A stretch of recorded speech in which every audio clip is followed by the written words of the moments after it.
Life insurance is one of the most powerful assets in the world if you utilize it properly. Unfortunately, most people don't understand how to leverage life insurance to help them reach their long-term financial goals. And because of that lack of understanding, many mistakes are made when it comes to how they purchase life insurance and ultimately how they utilize life insurance as an asset in their life to get to where they want to go when it comes to their personal finances.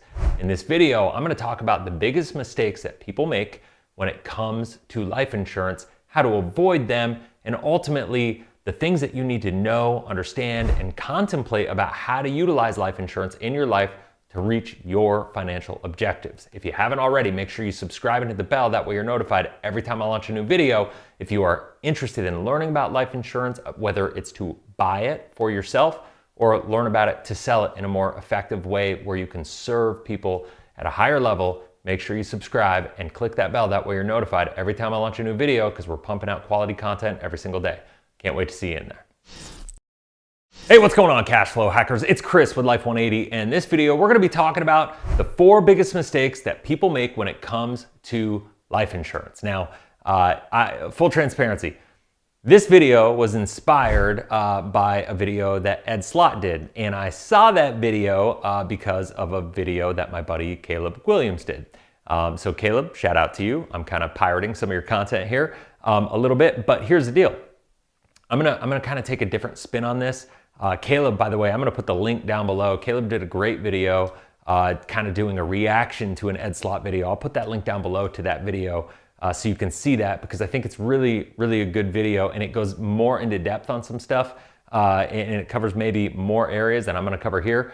But I wanted to take some of the things I was inspired by watching that video and kind of put it into context for people on the biggest mistakes that people make, and talk about some of the things Ed Slott said in that video, and then add a couple things of what I see people making for mistakes every single day when it comes to how they go about their decision-making process and how they're gonna utilize life insurance in their life. And so let's just get into this. I'm gonna go to my board and we're gonna talk through this. Now, the first and most common mistake is this one right here, thinking of life insurance as a cost and not an investment. So here's the deal. Life insurance, I always kind of tell you, is not an investment. What I would say to this is, while the life insurance is not an investment and it is an asset, right? Like life insurance is an amazing asset, kind of like a savings alternative is the way I look at it. It's a great saving alternative. It's a great emergency fund. It's a great opportunity fund. I've got a lot of videos talking about the details of that if you want to go check them out. They're there. But life insurance is an asset. The way that I think that you look at life insurance as an investment isn't comparing it to other investments. It's comparing it to the mindset of saying life insurance, by prioritizing it and utilizing and understanding how life insurance can kind of be this asset that fulfills a lot of needs for you in your life to help you get to where you want to go. You're basically investing in yourself. You're putting in a position where I kind of call life insurance a properly designed whole life insurance policy, I should say. I always call it the BASF of the financial product space. And what does that mean? So if you're like me and you grew up back in the 90s, or if you're older and you remember these commercials, there was this company called BASF, and they would always play these commercials before football games and during the NFL. And it would say, at BASF, we don't make the paint you make, or the paint you use, we make it brighter. We don't make the fishing line, we make it stronger. We don't make this, we make it that. Like it's always at BASF, we don't make the products you buy, we make the products you buy better. And so I would encourage you to think with whole life insurance, when it's designed properly and you utilize it, and don't think about it as cost, but you think of it as an investment. It's not that the life insurance policy is in and of itself an investment. It simply makes the investments you make better, because it's basically the Swiss Army knife of the financial space. It's gonna help your dollars perform more than one function, and it's gonna help you get to where you wanna go on a more predictable basis. And I'm a big believer that if we all took more accountability for the results in our financial life, I talk about the 4 F's all the time: faith, family, fitness, and finances. The finances, somehow, everybody knows in those other areas you cannot outsource your success. Somehow everybody's been duped into thinking, I can outsource my success to a financial planner. There's a reason 95% of people are short of reaching their financial goals and are not in control of the results in their life. I want to have it so you understand this and you become who you need to be with your money to live the life that you want to live. And by utilizing life insurance, a properly designed whole life insurance policy as a financial foundation of your life, it puts you in a position where you will have to grow to become who you want to be, to get to where you want to be. The next mistake that people make is people want to pay as little as possible for as long as possible. All right, so that's this one here. So they want to pay as little as possible for as long as possible. Here's the deal. I see this all the time. They ask me, well, how long do I have to pay on this? How long do I need to fund this policy for? And my answer to them is like, you only need to fund it for 7 years if you're talking about properly designed whole life insurance policy. But my suggestion to people is if you have your money lined up and you have your financial structure and foundation set up and that the goal is to do that, there's not going to be a more efficient, proficient asset in your life that you're going to be able to put your money into after year 7 than a properly designed whole life insurance policy. So if you're asking yourself the question, can I pay as little as possible for as short a period of time as possible? You're coming into it with a scarcity mindset and you're not understanding the power that this can bring to your overall personal finances, right? And so what I would encourage everybody to think about is this is kind of an extension of the first mistake, right? Of looking at life insurance as a cost and not an investment. Well, this is saying, hey, you need to invest in your life. You need to invest in financial structure. You need to invest in yourself to become who you need to be with your money, right? That is the core foundational principle that I kind of run everything through.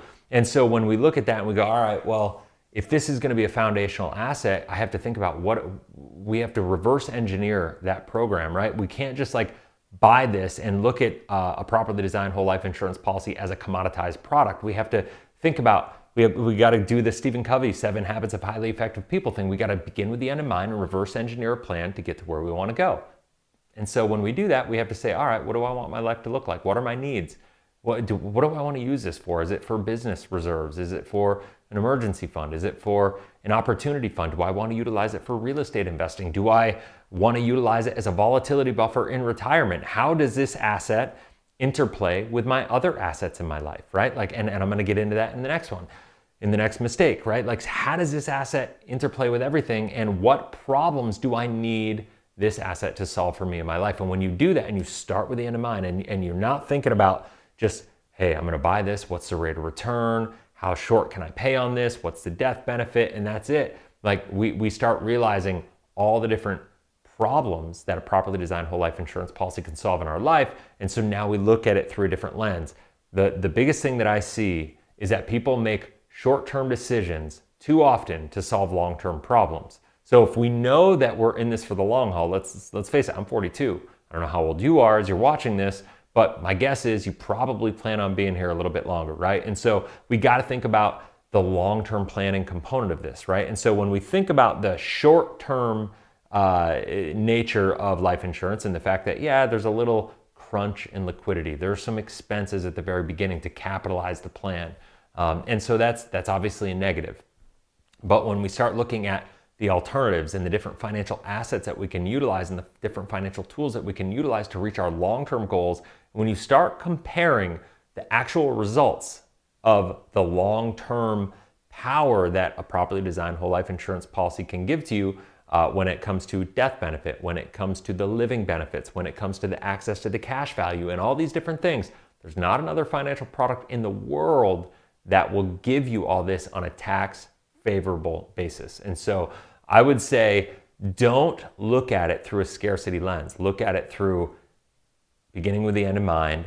And I think when you take the name out of it, when you don't even think about it and you just start with the end in mind and you start to think about what are my needs, what are my objectives, what do I want to happen, and then look through the attributes of what you need to accomplish and what kind of attributes in different assets you need to be able to accomplish your goals, I think 100% of the time you're going to fall on a cash value life insurance policy utilizing a properly designed whole life policy. And so that's that. Now let's get into number 3. So Not understanding the benefits. This is a big one, right? So not understanding the benefits here is huge, right? Like I think if a lot of people understood the benefits, it'd be a more appealing, more attractive conversation for most people. A lot of people don't understand the tax-free nature of the death benefit. Now, there's a lot of stuff. If you go watch Caleb's video, you'll see Ed Slott goes into much more detail on this side of things, right? It's judgment-proof in most situations, right? Like so, from a crediting perspective, from a lawsuit perspective, the cash that you have in your whole life policy is generally protected, right? You have lifetime access to the cash value on a tax-free basis. It's exempt from estate taxes. This is one of those things you need to be careful and make sure how you own it is important. There's different ways, different entities that you can utilize to own the policy to protect you a little bit more. There's a guarantee that comes with it, right? So this is important to understand that this is a whole life thing. A lot of people are out there and they're going to say that IUL is a great thing, but because of the fact that there are not guarantees, and we're never wanting to utilize life insurance as an investment, even though I spent time up here talking about life insurance as an investment, we're talking about as an asset and as a savings alternative, right? And it will make your investments better, but we want our investments, we want our risk to be in assets that are outside of our policy. We want the asset of the policy to have no risk. IUL carries risk with it. I don't care what any IUL agent says. That is a fact. I've got a lot of videos showing that, even breaking down specific illustrations.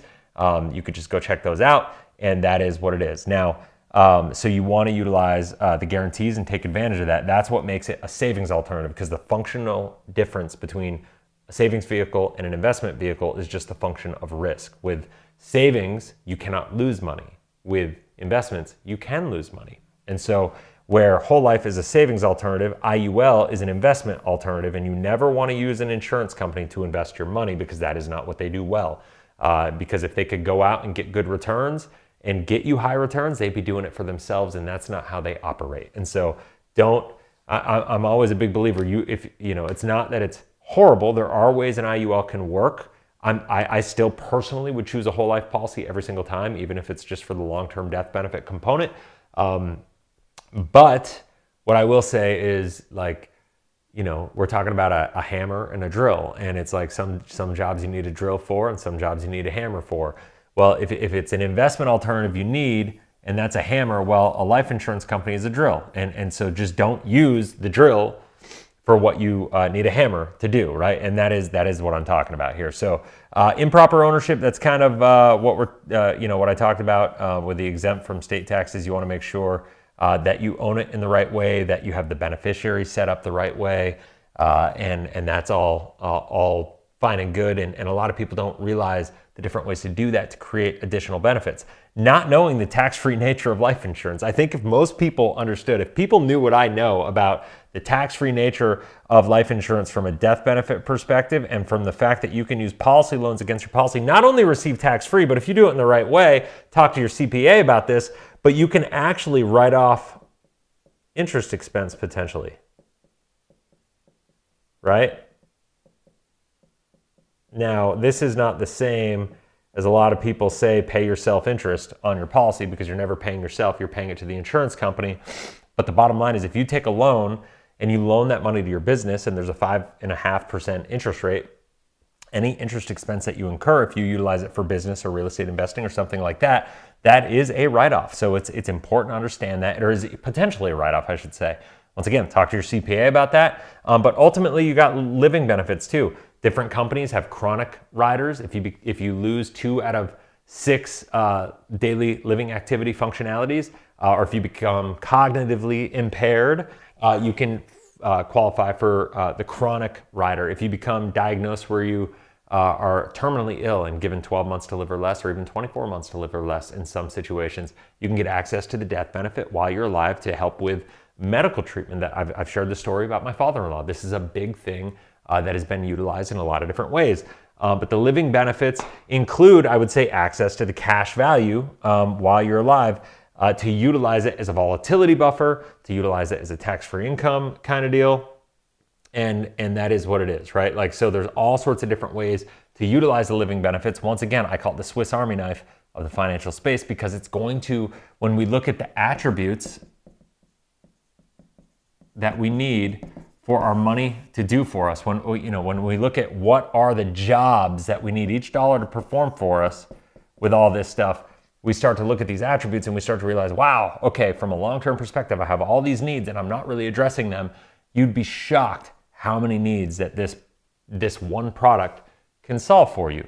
The one need that it's not going to solve for you is the long-term massive growth, but because of the fact that you can access loans and access the cash value while you're alive, you can go take risk outside of the policy. You can utilize it as a business reserve capital, an opportunity fund, real estate fund, all that stuff. That's where you get your returns. Never try to get massive returns in the policy. The policy should be your financial foundation and a filter that you run all your financial decisions through. And when you do that and you learn how to do that, that's where the power really starts to happen.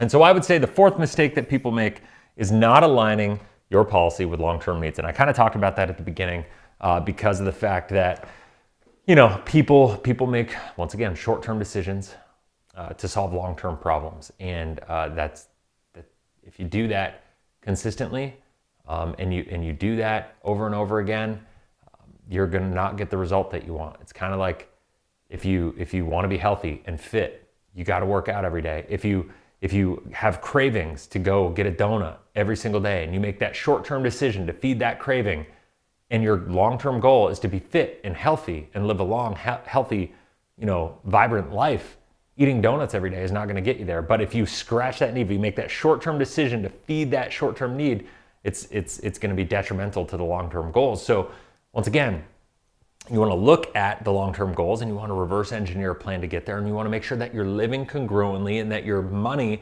is in alignment with your values and beliefs. It's the biggest thing I can say and the biggest challenge that I see that people have. And if you take a step back, I encourage you to go through the exercise like, what do you truly believe about the world? Where do you think the world is going, right? Like, what do you see happening in the world? What are your concerns? And I think when you look at this, when you look at taxes, when you look at the instability of the dollar and the political uncertainty and and the market risks and you look at the debt and the unfunded liabilities and the interest rates and inflation, all these different things that concern people, most people have their money invested and saved in ways that are not in alignment with their values and beliefs around the biggest problems that we're facing and all the biggest uncertainties that we're facing. And so if we can just take a look at that and realize like, hey, I'm not the person that can like handle all this, because we can only do so much. But life insurance companies, and more specifically, participating mutually held life insurance companies have been doing this for over 180 years. They're the most financially stable financial institutions on the face of the earth. And so what you're doing by putting your money into a policy and taking advantage of all the benefits that I'm talking about is you're basically giving the money to them and saying, all right, I need to build my financial foundation, kind of like the pyramid, right? Like if you don't build the pyramid in the base to the pyramid, what you build on top of it, if you don't build the foundation of the house, it's all going to crumble, right? And so this asset is not all the investments. It's not where you take all the risk, but it's absolutely the foundation that you should build your financial house on top of. And what you're doing is you're saying, rather than me try to manage all these different risks, all these different needs, I'm going to give it to a life insurance company. They're going to manage those risks for me. They've been doing this predictably for 180 years. I think that's a pretty good track record compared to what you look at for the other financial institutions out there, the banks and all these different things going on. Life insurance companies do it better than anybody else. So that is that. Those are the 4 mistakes that I see life insurance or people making when it comes to how they make their life insurance decisions, is not understanding this stuff. I feel like when you understand it, it's going to help you avoid these mistakes, and then you can make a more educated decision. And I'm a big believer you should never put your money into anything that you don't understand. And so here we are. So hopefully you found value in this. If you did, once again, please just subscribe, hit the bell. That way you're notified every time I launch a new video, because I really think this is some of the most important stuff that we all need to be facing, that we all need to be dealing with. One of my favorite quotes in the world is, just because the ostrich buries his head in the sand doesn't mean the lion's dinner plans have changed.